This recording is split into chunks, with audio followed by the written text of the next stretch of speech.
Bonjour et bienvenue dans ce tirage Tikkun pour la pleine lune du 28 janvier 2021. Alors, avant toute chose, je vais présenter quelques informations en guise de préambule pour pouvoir situer le cadre de cette pleine lune et nous aider à rentrer dans les énergies disponibles, suite à quoi je vais faire le tour des différentes sphères de conscience et d'énergie disponibles et je vais essayer d'être cette fois-ci aussi synthétique que possible. C'est mon intention et on verra si je vais m'y tenir. Alors, première chose, il s'agit d'une pleine lune et donc la pleine lune nous permet de voir dans quelle mesure nous avons pu mettre en place l'ensemble des informations ou des enseignements qui avaient été présentés lors de la nouvelle lune précédente, donc une quinzaine au cours de laquelle nous avons pu faire peut-être davantage acte d'introspection. Et aujourd'hui, en tout cas pour ceux et celles qui veulent se situer dans ce contexte, eh bien, la pleine lune nous donne la possibilité de révéler tout ce que nous avons à disposition pour pouvoir agir.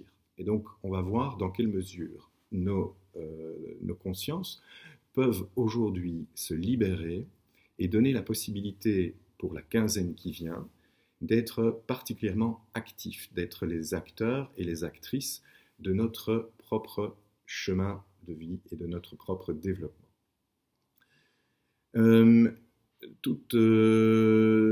Toutefois, ce que je voudrais mettre en évidence, c'est vous êtes maintenant une série à suivre occasionnellement les différents tirages que Tikkun propose.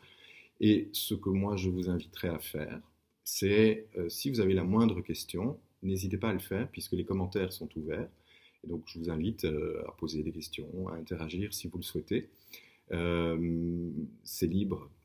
Ça, c'est la première chose. La deuxième, c'est que je vais également, ce que je fais de temps en temps, évoquer des personnes qui peuvent vous aider et vous accompagner dans un développement qui vous est utile ou nécessaire. Donc c'est à vous de voir si vous en sentez et ou le besoin et le désir, et donc de pouvoir, le cas échéant, vous connecter à des personnes de votre environnement, de votre entourage, qui vont pouvoir, par rapport à une problématique ou à une disposition spécifique, vous accompagner. Ça peut être un accompagnement qui pourrait être, le cas échéant, le plus psychanalytique possible, donc plutôt mental. Ça peut être également un accompagnement physique ou physiologique. Donc on va travailler davantage sur le corps ou les énergies, le cas échéant. Et ça peut être également plus symbolique ou extrêmement pratique. Donc un accompagnement qui puisse, au travers de son cours, livrer des résultats tangibles et identifiables par vous. Voilà. Donc ça, moi, je vous renvoie bien entendu à vos propres réseaux, à celles et ceux que vous connaissez et en qui vous avez confiance, mais également vers celles et ceux dont vous avez, le cas échéant, entendu parler sans nécessairement avoir pris contact avec eux pour des raisons qui vous appartiennent.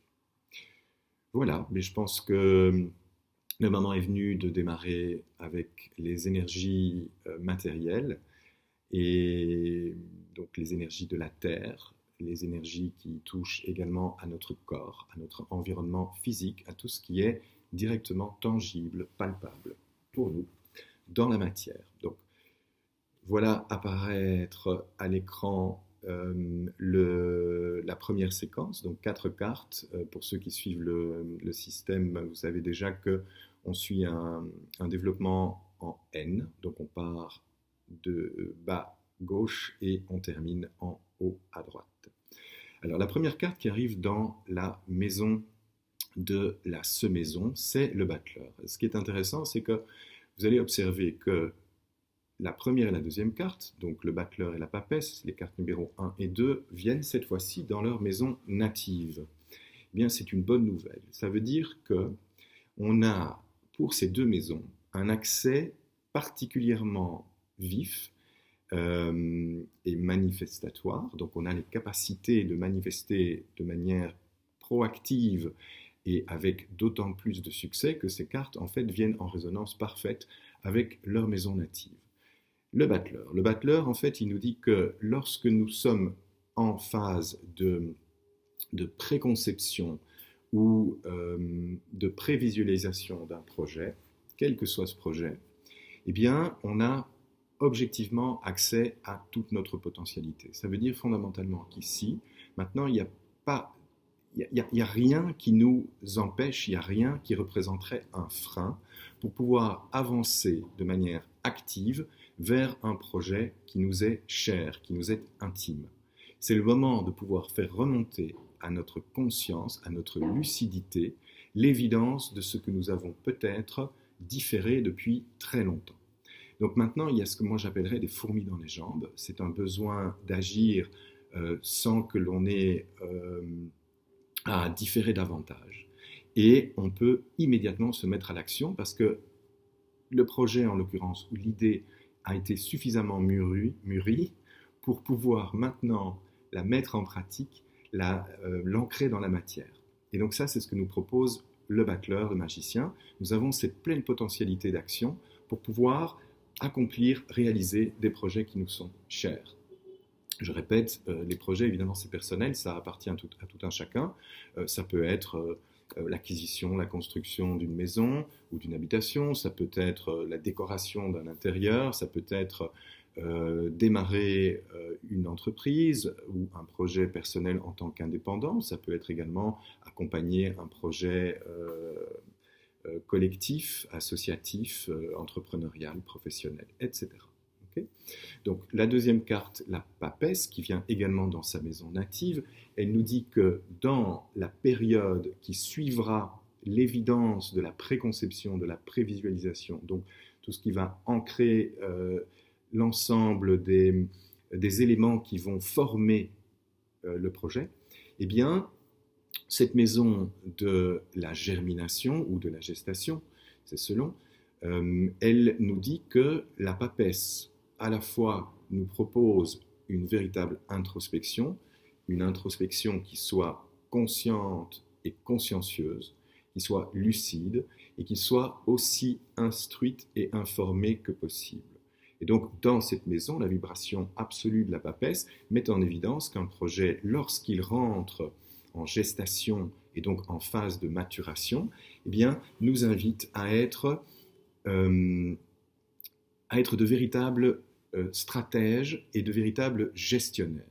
Et donc, être conscient de l'ensemble des éléments qui se mettent en place et de pouvoir les accompagner de façon active ou proactive pendant son développement, même si ce développement ne livre a priori que des fruits épars et relativement peu concrets. Okay, donc la maison qui sort de terre, eh bien, elle voit d'abord se mettre en place ses fondations, et puis on érige les murs, la toiture, etc. Eh bien, donc pendant tout ce processus, nous sommes invités à être consciencieux et à être les artisans presque comptables ou architecturaux de l'élévation de nos projets, de nos idées, sans laisser partir à volo et donc sans déléguer outre mesure l'ensemble des éléments qui échappent à nos compétences. Ça ne veut pas dire qu'il faut faire ce qu'on appelle du micromanagement, mais ça veut dire que nous sommes invités à être, je dirais, des accompagnateurs lucides. Alors, il y a aussi un autre élément qui est intéressant, c'est que comme on est dans la maison ou dans l'ensemble des maisons de la matière, donc de la corporalité, eh bien, la papesse, elle nous rappelle dans sa maison que nous pouvons, particulièrement en ces temps spécifiques,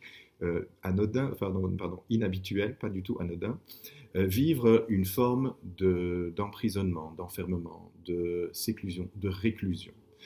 Donc ici, elle nous invite à également être conscients de cette période particulière pour pouvoir, de manière consciente, mettre à profit cette période extraordinaire. Mettre à profit, ça veut dire qu'on peut avoir envie de sortir de chez nous, et c'est parfaitement compréhensible, mais en même temps, on peut contempler cette période extraordinaire comme presque un cadeau qui nous est offert pour pouvoir plonger dans notre intériorité, dans notre intuition et valider l'ensemble des comportements ou des désirs qui nous permettront de sortir de cette réclusion. Et donc, en fait, ne pas s'apitoyer sur un sort, mais mettre cette situation à profit pour pouvoir libérer les désirs les plus intimes qui sont les nôtres, de réaliser, d'accomplir un projet dans la matière, en nous invitant à sortir de notre emprisonnement virtuel, symbolique, mental, pour pouvoir presque rendre grâce et donc faire preuve de gratitude d'une situation qui nous permet de plonger en nous-mêmes et d'identifier ce que nous voulons intimement et ce que nous ne voulons plus. La troisième maison, qui est la maison de la floraison, voit apparaître la carte de l'ermite. Et donc ici, la floraison, c'est le projet qui commence à livrer ses premiers fruits, ce sont les premières ventes pour une entreprise qui a démarré, et donc c'est une énergie qui est, l'énergie de l'ermite, qui est une énergie introspective. Elle nous dit, lorsque nous allons commencer à récolter les premiers fruits, ou pour pouvoir récolter les premiers fruits de notre projet, eh bien, ne perdons pas de vue que ce projet est peut-être un projet qui est sorti d'un placard, qui est peut-être rené de ses cendres, ou qui est un tout nouveau projet, mais qui nous permet de nous plonger dans l'historique de nos projets avortés, échoués, ou dont le succès était peut-être une demi-mesure. C'est de toute façon une perception qui est parfaitement subjective. Et donc ici, c'est pour ne pas reproduire la même erreur. Une personne qui m'est chère me disait, dans notre relation, on fait du même. Et chaque fois que nous nous promettons de recommencer sur de nouvelles bases, eh bien, malgré nous, nous refaisons du même. Refaire du même, donc c'est fondamentalement ne rien changer à une situation. Ça veut dire que nous n'aurions rien appris, que nous n'aurions ensemble pas vu naître la nouveauté, la transformation. Donc l'ermite nous dit, plonge-toi dans ton histoire de projet, de concrétisation, de réalisation, et autorise-toi à voir ce qui avait provoqué l'illusion d'un échec ou d'une rupture, et considère l'ensemble de ces éléments comme un enseignement qui te permet de faire autrement. Et faire autrement indique que la récolte peut être parfaitement prospère et salutaire. Donc l'ermite, c'est une énergie qui est à la fois introspective et active, mais une action qui n'est pas anarchique. Elle est structurée, elle est réfléchie. Et dans la dernière maison, qui est la maison de la récolte, apparaît la force, la carte de la force qui nous rappelle que nous sommes invités à maîtriser nos instincts. Et donc à ne pas nous laisser guider par des besoins impulsifs ou pulsionnels. Donc de se rappeler qu'en fait la conscience du projet que nous avons initié dans la maison du battleur, eh bien, est un projet qui, pour pouvoir porter toute son abondance, pour pouvoir livrer toute sa prospérité aux ayants droit et peut-être à des collectivités, ce projet doit pouvoir dépasser le cadre strictement égoïste d'un besoin primaire, élémentaire pour l'individu. C'est d'accepter en fait de transposer ce besoin initial, quel qu'il soit, au-delà de soi, et donc de lui donner une vibration généreuse, fondamentalement. D'agir également de façon stratégique, et le mental est invité à cadrer le corps. Le mental est invité à proposer une discipline.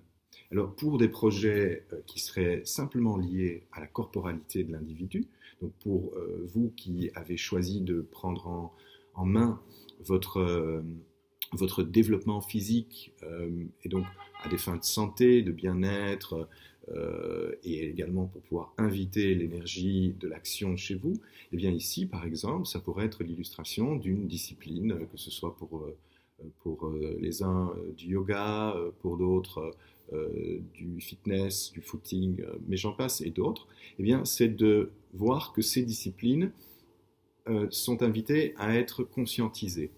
Et donc le corps va servir fondamentalement un dessin qui est un dessin supérieur, qui peut être symboliquement figuré par une intention mentale. Donc il y a, je dirais, une maîtrise mentale qui va pouvoir donner l'impulsion au corps. Et donc ici, moi je dirais par exemple, j'avais cité lors de la capsule précédente, j'avais cité Deborah Waknin qui peut vous accompagner dans l'identification d'un projet de vie, d'un talent, d'une mission de vie et vous aider à la mettre en pratique. C'est une pratique qu'elle propose de manière particulièrement empirique et qui livre des résultats.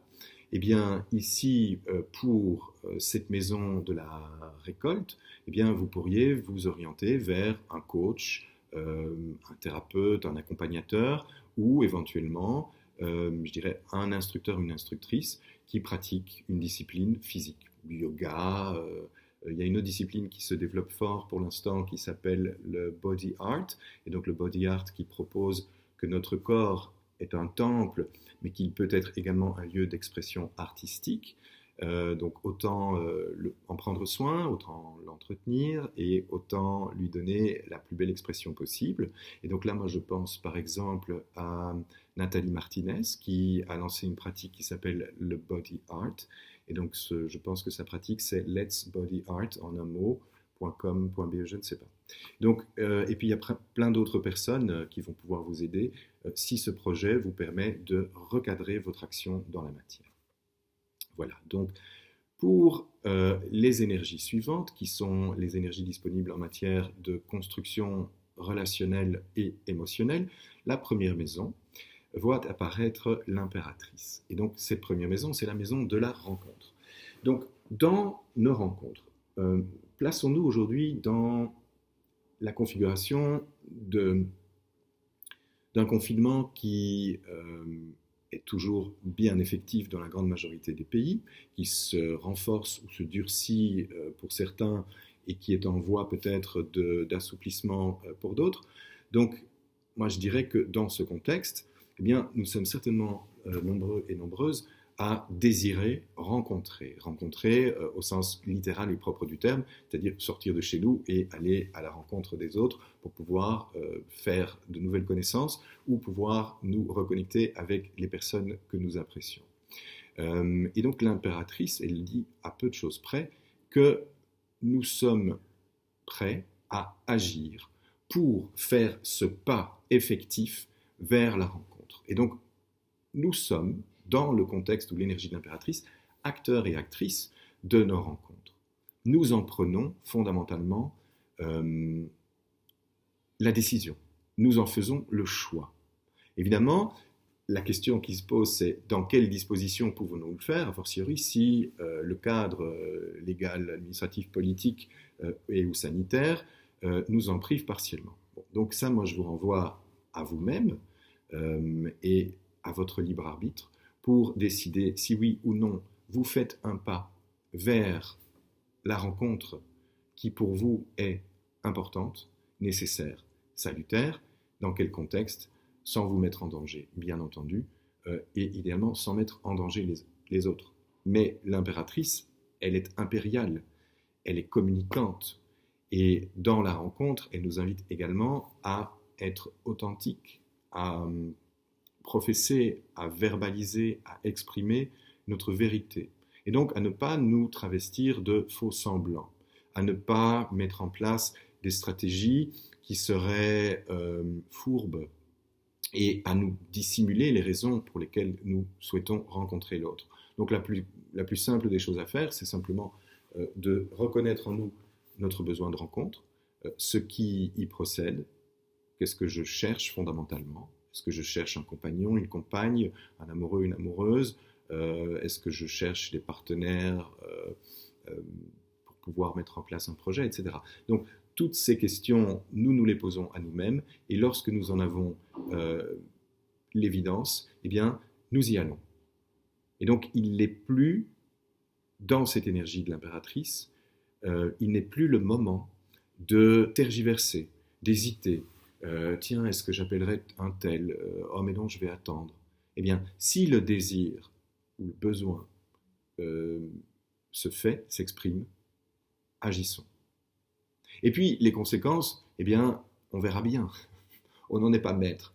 Mais allons-y fondamentalement. Et donc, dans la maison suivante, qui est la maison de la codépendance, apparaît l'arcane sans nom, qui est la mort, ou qui symbolise la mort. Et donc, n'ayons pas peur. Ça ne veut pas dire que dans la codépendance, en fait, nous allons mourir à nous-mêmes, ou nous risquons de nous enfermer dans une relation où nous allons nous autodétruire, ou peut-être détruire l'autre, et les deux à la relation. C'est pas ça que dit la codépendance ici. La mort. La mort, elle dit, l'arcane sans nom, je vais peut-être plutôt utiliser cette formule-là. Et donc, l'arcane sans nom, elle dit que il est maintenant pour nous venu de reconsidérer les mécanismes de notre codépendance. Et donc, prenons à nouveau l'image ou la métaphore de ce confinement qui met en péril ou qui amène à notre conscience beaucoup de questions au regard de notre relation aux autres, à l'autre, de notre vivre ensemble. Eh bien, je dirais que l'arcane sans nom dit qu'il est impératif pour tout un chacun de reconsidérer non seulement son cadre, mais également le cadre de l'autre.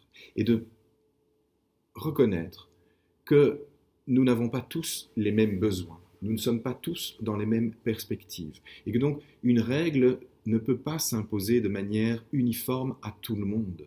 C'est absolument inconcevable, c'est une ineptie totale d'envisager qu'une décision, un cadre de vie corresponde à tout le monde. C'est pas possible. Nous sommes tellement différents sur le plan individuel, mais nous sommes également différents sur des plans collectifs.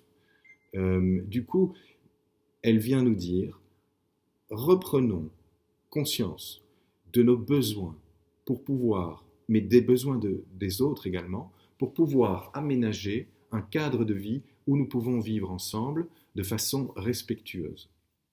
Donc ça veut dire aussi que dans la codépendance, eh bien, il est indispensable de reconnaître que nous pouvons identifier un cadre de vie harmonisé où chacun va pouvoir agir respectueusement vis-à-vis de soi et vis-à-vis des autres et aménager cela.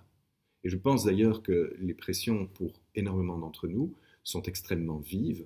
Il y en a qui ont envie de sortir, de se reconnecter, d'aller au restaurant, d'aller au théâtre, de pouvoir se retrouver en famille, de pouvoir inviter des gens, de pouvoir sortir d'un couvre-feu, hein, et donc de voir dans quelle mesure nous pouvons également être les ambassadeurs positifs et constructifs d'un message vis-à-vis des politiques, des administrateurs et des administratrices de nos sociétés, pour pouvoir leur rappeler qu'une mesure ne peut pas s'imposer de manière aveugle à tout un chacun, sans tenir compte des besoins spécifiques de collectivité, de communauté, d'individus.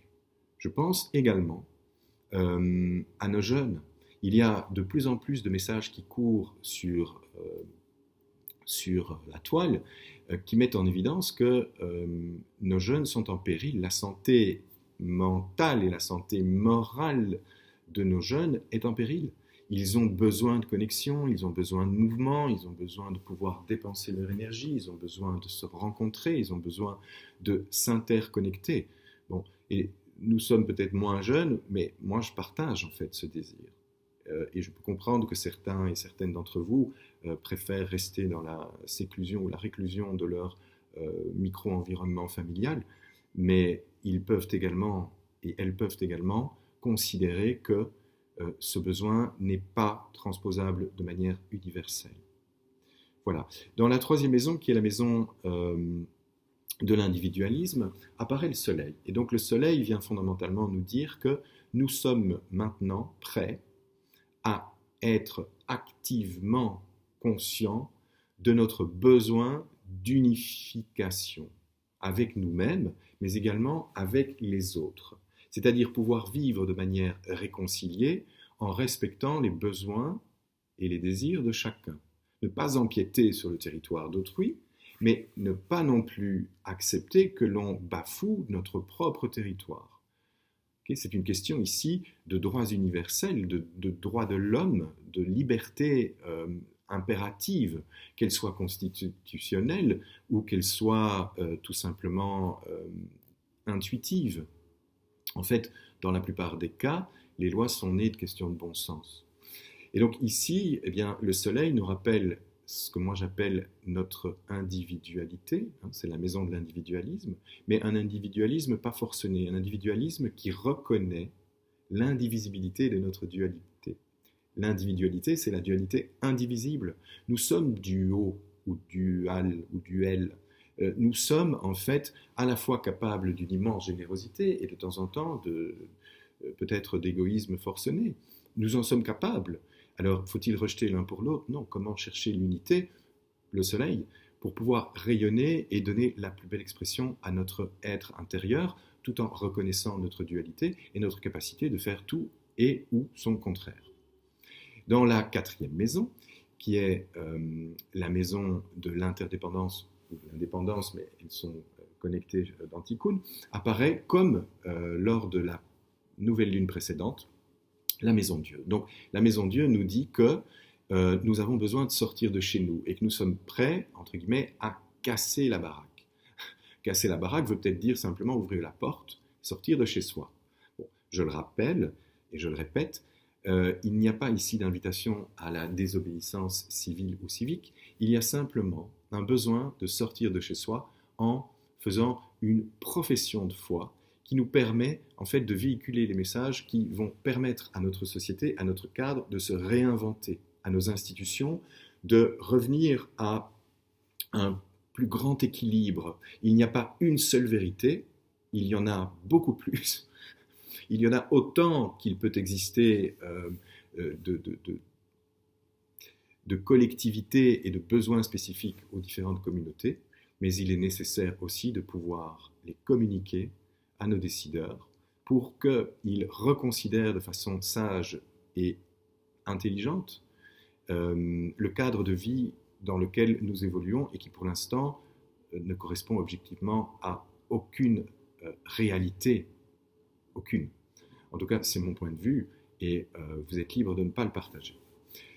Voilà, donc on va passer maintenant aux énergies de la créativité, mais également de notre vie sexuelle. Dans la première maison apparaît le pendu. Et donc le pendu apparaît dans la maison de la prière ou de ce que j'appelle le désir, l'expression d'un désir. Qu'est-ce que je veux créer ou qu'est-ce que je veux amener dans ma vie créative et sexuelle? Eh bien, le pendu, c'est l'étape qui précède une mise au monde. Si vous regardez symboliquement la carte numéro 12 du pendu, vous allez voir en fait un individu qui est la tête à l'envers et suspendu par la cheville à une paroi ou éventuellement à une poutre. Mais des deux côtés de la carte apparaissent également symboliquement des parois ou deux arbres dont les branches auraient été coupées ou qui seraient en feu.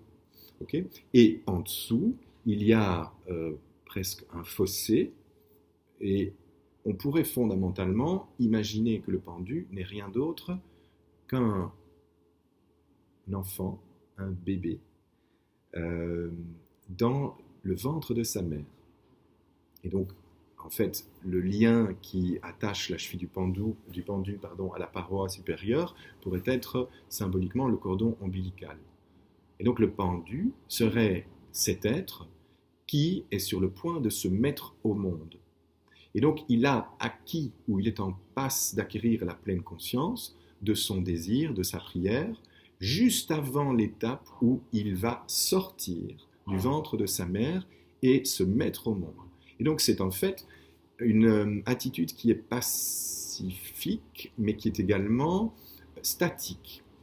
Et paradoxalement, il y a une pleine activité de sa conscience. Donc, nous sommes ici dans une capacité d'introspection lumineuse, en pleine conscience, pour pouvoir identifier quel est notre désir de créativité, de création. Qu'est-ce que nous voulons créer pour pouvoir transmettre? Pour certains, c'est une œuvre artistique, pour d'autres, c'est peut-être un désir d'enfant. Et on verra d'ailleurs que ce désir d'enfant s'exprime plus tard. Dans la deuxième maison, qui est la maison de la sensualité, apparaît pour la troisième fois l'empereur. Donc, ceux qui ont déjà suivi les tirages précédents auront bien compris le message. Je crois que l'empereur revient encore une fois pour nous dire qu'il y a un truc qui n'est pas encore réglé, ou pas tout à fait. Il est en passe de l'être, mais on n'a pas encore transcendé notre besoin de dresser, d'établir, d'installer l'empire sur nos sens. Donc, revenons-en à davantage de conscience de notre sensualité. Voyons où nous nous situons par rapport au cheminement de notre rapport au sens, notre rapport sensoriel.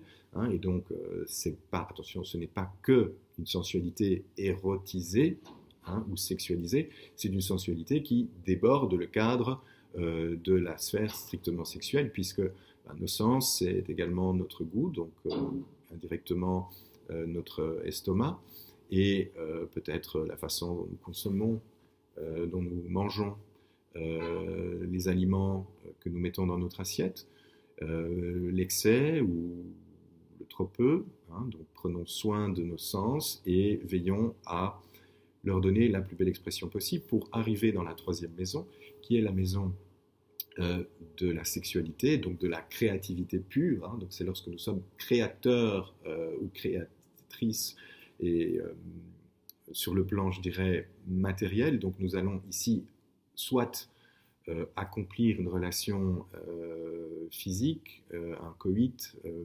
soit nous allons en fait œuvrer à notre art. Okay. Et donc, qu'est-ce que nous propose le jugement? Eh bien, il nous dit que il est temps de reconnaître quelle est notre intention profonde de création. Alors, je vais reprendre l'exemple de quelqu'un qui voudrait rencontrer autrui, peut-être pour former un couple, et donc rentrer dans une relation conjugale dans laquelle il y a un espace de co-créativité avec son ou sa partenaire, mais également un espace d'échange et de partage sexuel. Eh bien, la question que nous pose le jugement dans cette maison serait de nous dire « Qu'est-ce que tu cherches?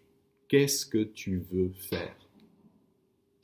Quel est le besoin ou le désir qui s'exprime dans cette rencontre, dans cette conjugalité? Même si cette conjugalité, elle est symbolique, je vous répète, on peut également se connecter à notre créativité, à notre œuvre.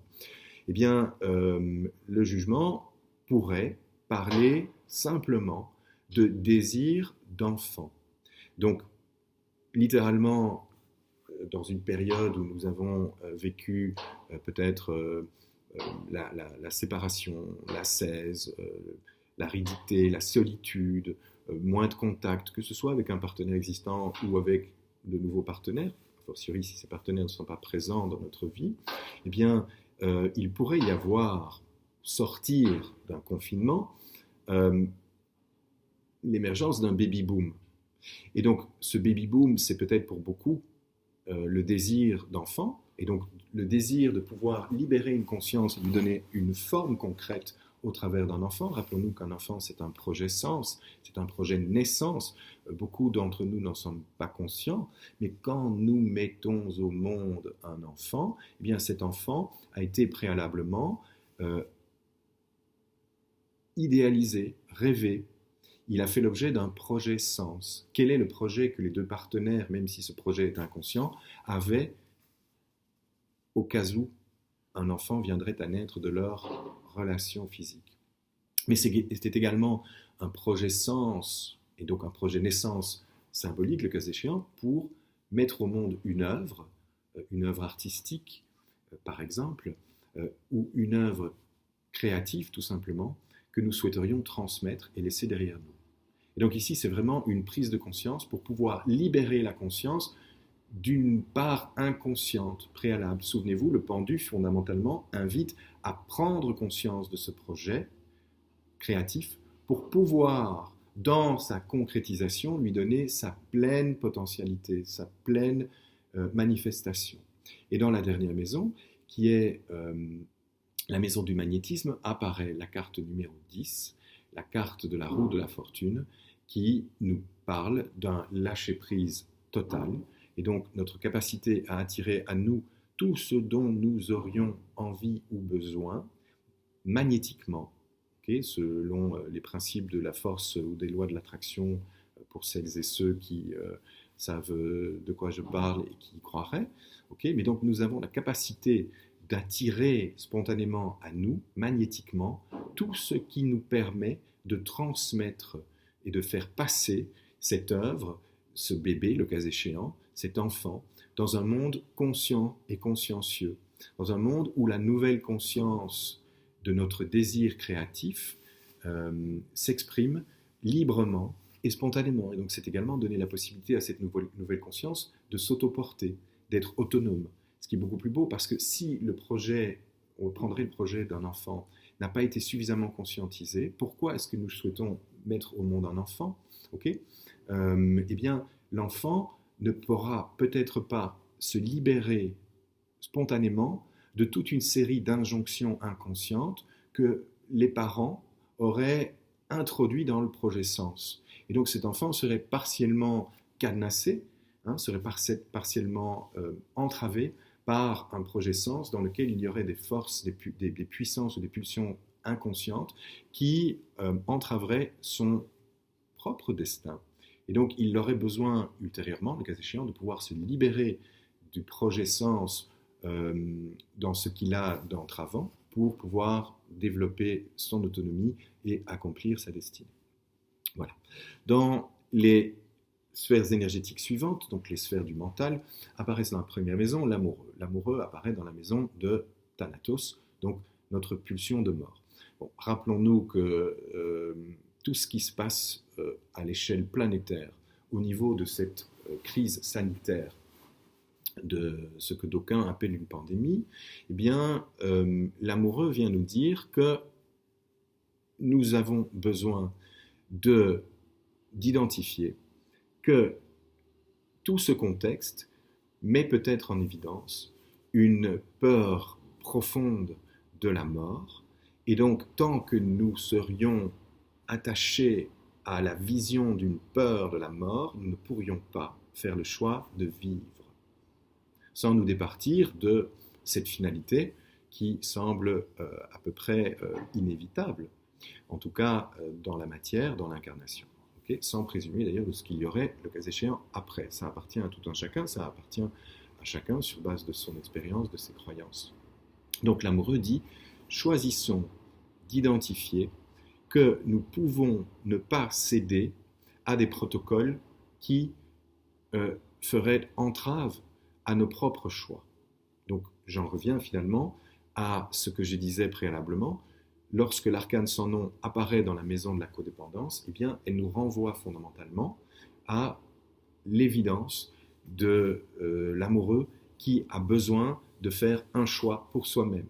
Quel est mon rapport à cette peur farouche de la mort? Quelles sont les actions que je vais entreprendre pour pouvoir vivre et ne pas céder à mon diktat, ou peut-être à un diktat qui serait extérieur?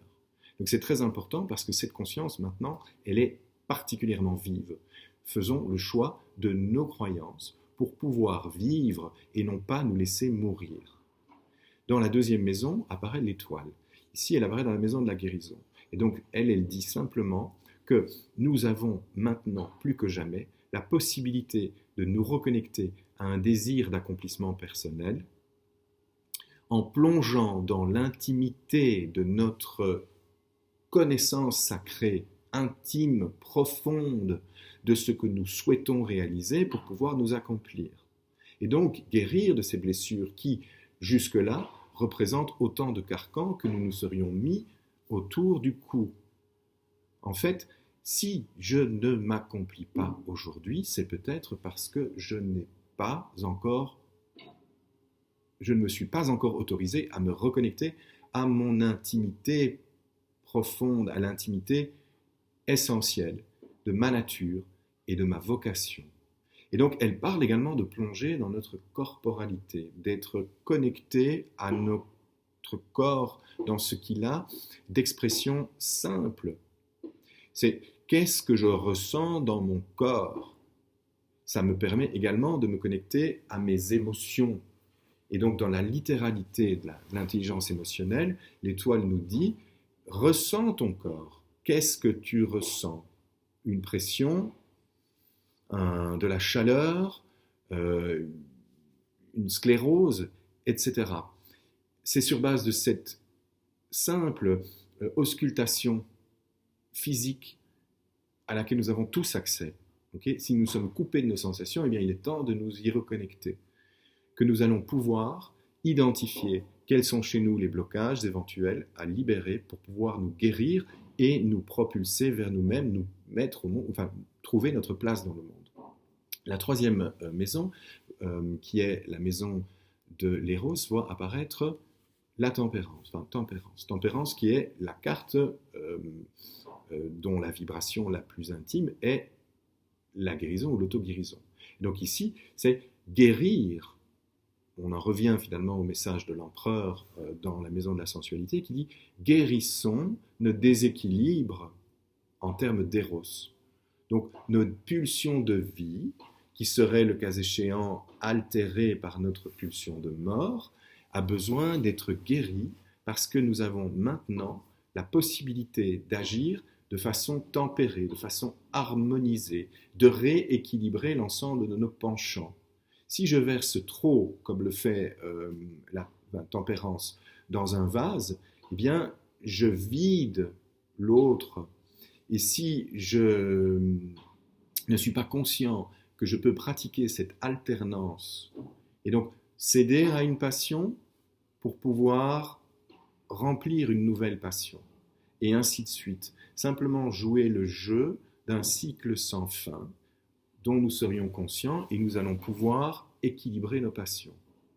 En équilibrant nos passions, en fait, nous rééquilibrons, nous réharmonisons notre pulsion de vie et donc notre pouvoir d'auto-guérison dans cette libido absolue qui n'est pas à nouveau qu'une libido sexuelle. En fait, la libido, c'est simplement la pulsion de vie, c'est les raisons pour lesquelles je me lève le matin et je me sens plein d'énergie pour pouvoir traverser ma journée.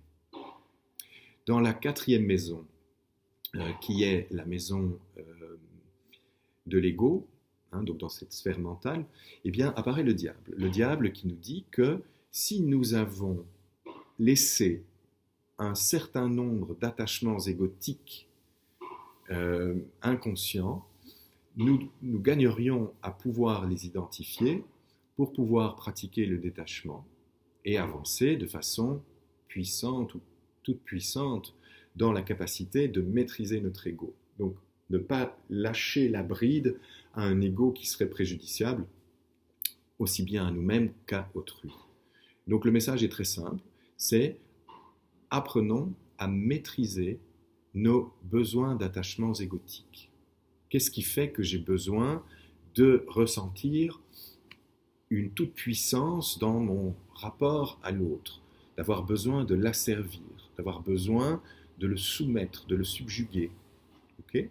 Et donc paradoxalement, si nous cherchons à subjuguer l'autre, eh bien nous y sommes subjugués nous-mêmes. Okay? Vous vous souvenez de cette image du sadomasochisme où il y aurait un sadique et un masochiste, ou un sadique et une masochiste, et les rôles sont interchangeables.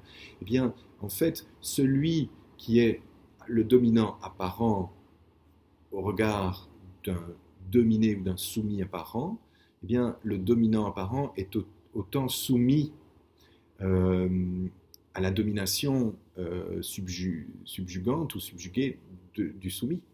En fait, c'est un rapport qui est parfaitement équilibré. Et donc, les deux sont totalement attachés dans leur subjugation. même si on a symptomatiquement ou symboliquement tendance à dire que celui qui domine, en fait, est le maître. C'est pas le cas. Si son soumis ou sa soumise disparaît, eh bien, il se sentira parfaitement impuissant. Donc il ne peut entretenir sa puissance qu'à partir du moment où le soumis continue à jouer le jeu, ou la soumise continue à jouer le jeu. D'accord ? Voilà. Donc dans les énergies suivantes, qui sont les énergies d'accomplissement, d'individuation et d'amour, dans la première maison apparaît le mât. Donc cette maison est la maison de la vocation, je rappelle, et donc ici elle parle de liberté ou de libération de nos désirs vocatoires, de notre appel à agir dans le monde pour pouvoir y apporter nos talents, pour pouvoir lui apporter notre talent ou nos talents et nous accomplir en termes d'individuation. Donc c'est une liberté totale, mais c'est une liberté maîtrisée. L'instinct, eh bien, il suit la conscience. Dans la deuxième maison, qui est la maison de la séparation, apparaît le chariot. Et donc superbe parce que lui montre comme l'impératrice préalablement que nous sommes maintenant capables d'agir en conscience sans nous brider à avancer. Nous choisissons d'agir, nous choisissons d'aller vers l'autre. Nous choisissons également cet autre avec qui souhaitons-nous nous réconcilier. Quelles sont les personnes vers lesquelles, malgré des séparations ou des ruptures préalables, nous choisissons de professer notre amour. Et cet amour, c'est quoi ? Est-ce que c'est uniquement rappeler à notre mémoire un ex ou une ex ? Non. C'est également dire à ceux que nous aimons, quelle que soit la relation que nous aurions construite avec elles et eux, ça peut être les membres de notre famille, ça peut être des anciens amis, ça peut être des anciens partenaires ou associés. Et donc, choisissons d'une manière ou d'une autre, chacun avec les moyens qui sont les siens, chacune avec les moyens qui sont les siens, de faire un pas et de ne pas nous inquiéter des conséquences. Si j'appelle telle personne, si je lui envoie un message, est-ce qu'il ne va pas penser ceci ou cela ? Peut-être. Mais qu'est-ce que nous choisissons intentionnellement de manifester dans notre désir de connexion, de reconnexion, de réconciliation ? Si ce désir, il est intentionnellement clair et pur, tout va bien. Après, la suite ne nous appartient pas. L'autre peut, le cas échéant, choisir de faire ou de penser ce qu'il veut et ce qu'elle veut. Dans la troisième maison apparaît le monde. Donc le monde qui représente dans sa nature profonde l'éveil, l'accomplissement pur, il apparaît dans la maison de l'union. Souvenez-vous, on avait vu en fait le soleil préalablement qui arrivait dans la maison de l'individualisme. Okay, donc je reconnais ma nature individualiste ou la dualité indivisible de ma nature. Okay, ma dualité, elle est réelle et je peux la reconnaître sans avoir à rejeter une expression de moi par rapport à l'autre. Je serai de toute façon aux antipodes de ce que la tempérance propose, puisqu'en fait je serai un déséquilibre entre un plus et un moins. Je suis les deux. Sur le plan de la polarité électrique, je suis les deux. En termes de magnétisme, je suis les deux. Je suis électron, je suis proton et je suis même neutron. Vous aussi. Okay, donc le monde, il nous dit, en fait, tu peux accepter de clôturer un cycle et d'en démarrer un nouveau. Parce que si dans la maison de l'union, que ce soit avec toi-même, mais souvenez-vous dans l'individuation suivant Jung, ce qui est vécu à l'intérieur est visible à l'extérieur. Et donc, si, par exemple, comme le chariot le fait dans la maison de la séparation, nous choisissons délibérément d'ouvrir une porte, de tendre la main, de faire un pas vers ceux et celles dont nous nous sentions séparés, eh bien, nous pouvons, dans la maison de l'unification, ou de l'union, avec le monde, faire la paix avec cette vision duale ou duelle que nous avions de nous-mêmes et de l'autre. Nous ne sommes ni tout noir ni tout blanc, nous sommes des nuances de gris, mais je préfère même dire des nuances de couleur, nous sommes en fait l'intégralité du spectre lumineux.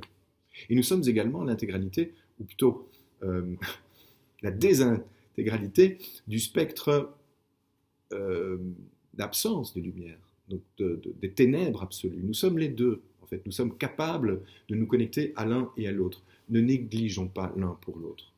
Faisons un choix de vivre de manière harmonieuse comme nous propose le monde, notre part de dualité. Du coup, en fait, nous nous connectons forcément à l'autre dans sa dualité. Et nous faisons fi d'un vieux cycle.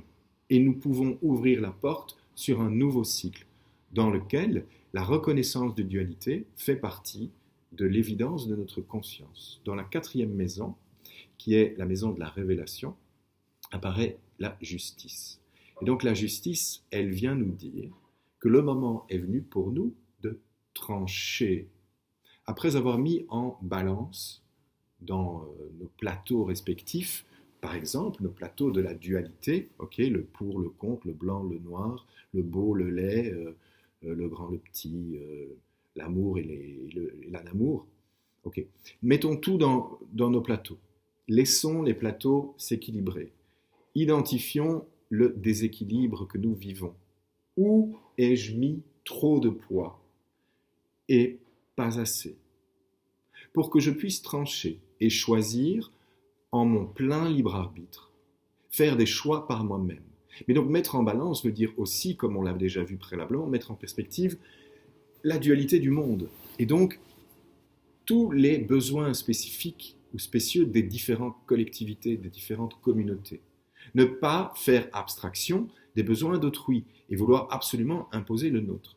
Nous ne pouvons pas atteindre la révélation de notre accomplissement si nous avons voulu obscurcir notre vision, notre vue, notre regard d'un monde qui est polyvalent, multiculturel et qui est polymorphe. Donc, la révélation, c'est que nous sommes aujourd'hui capables d'agir, de décider, de trancher, en conscience idéalement. Dans la maison de l'éveil apparaît la lune qui nous parle de nous connecter à nos rêves et peut-être à nos désirs de voyage. Donc, voyager dans notre inconscient. Fondamentalement, c'est ça, parce que l'inconscient, c'est tout ce à quoi nous n'aurions pas, à un moment donné, accès. La Lune met en évidence que il y a dans l'animalité des éléments en présence, que ce soit ces deux chiens, pour certains ce sont des loups ou des ânes, ou ce crabe, cette langouste ou ce homard, eh bien, dans cette animalité, il y a un désir de plonger dans notre inconscient pour pouvoir révéler à notre conscience ce qui lui échappe, ce que nous avons voulu occulter.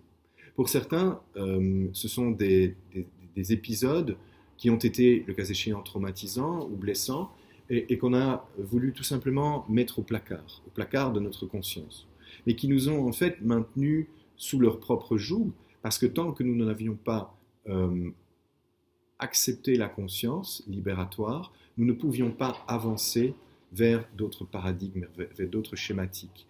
Donc ici, c'est pas facile, parce que la Lune va peut-être nous proposer d'accepter, de plonger dans notre inconscient, quels que soient les outils que l'on mette en place pour pouvoir le faire, et de laisser, d'accepter, d'autoriser cet inconscient à remonter à la surface de notre conscience pour pouvoir nous donner la faculté de nous en libérer et de ne plus fonctionner de manière robotique ou automatisée. Donc le pilote automatique, en fait, il va falloir peut-être accepter de le déconnecter.